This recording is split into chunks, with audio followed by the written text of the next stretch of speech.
Assalamualaikum. Hai guys. Okay, kali ni aku nak review helmet Kyt daripada Kyt lah, daripada mana lagi kan. Okay. Helmet ni yang digunakan oleh Alex Espargaro pada 2016. Masa tu dia dengan tim Suzuki X-Star. Ni dah 2019 baru nak review lah. Tak apalah, kita tengok je lah kan.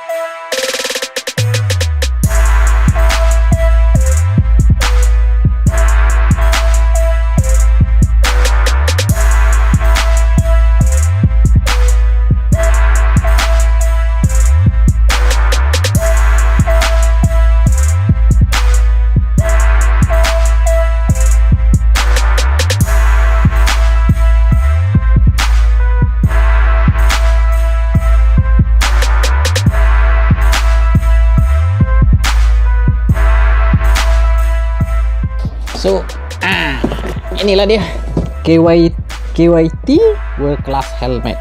Okay, kita tengok macam besar-besar je. Okay, jom kita tengok.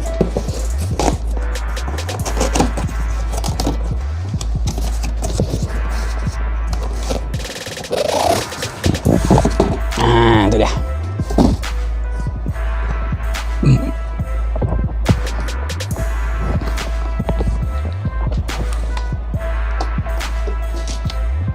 Okay. 41 ni nombor motor Alex Espargaro. Yang mana layan MotoGP tu dia kenal lah siapa punya nombor ni kan. Oh, tak ada dah logo Suzuki. Sepatutnya ada logo Suzuki sini. Tapi Kyt masih lagi sponsor Alex di MotoGP. Sekarang ni dia dengan pasukan Aprilia. Dia lebih menggunakan warna pink. Saya tak tahulah kenapa dia guna warna pink. Mungkin sebab bini dia minta ke kan? Kita mana tahu. Laki ni pantang bini minta mesti bagi, betul ya? Tengoklah minta apa kan. Push visor. Kalau nak tukar visor tekan sini je, tekan jadi buka ah. Okey. Tengok dalam dia ada getah hidung ni, cover ni. Tak tahulah getah ni untuk apa function.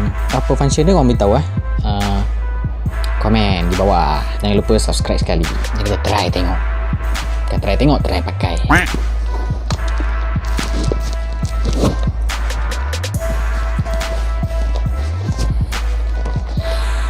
Ngam kepala. Tapi yang depan ni dia macam mengganggu sikit lah kalau tak ada kan.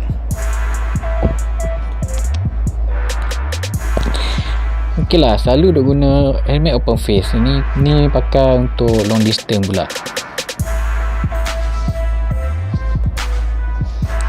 Hari-hari aku kerja jauh, 1 jam 30 minit kalau naik motor saya, 1 jam 45 minit ke 1 jam 2 jam macam tu lah, dengan Tani ke Kangah kan. So agak jauh lah, nak ulang alik dengan motor agak berisiko juga lah. So kita try lah, kalau larat aku naik motor, kalau tak larat aku naik train, tu je. Janji sampai tempat kerja.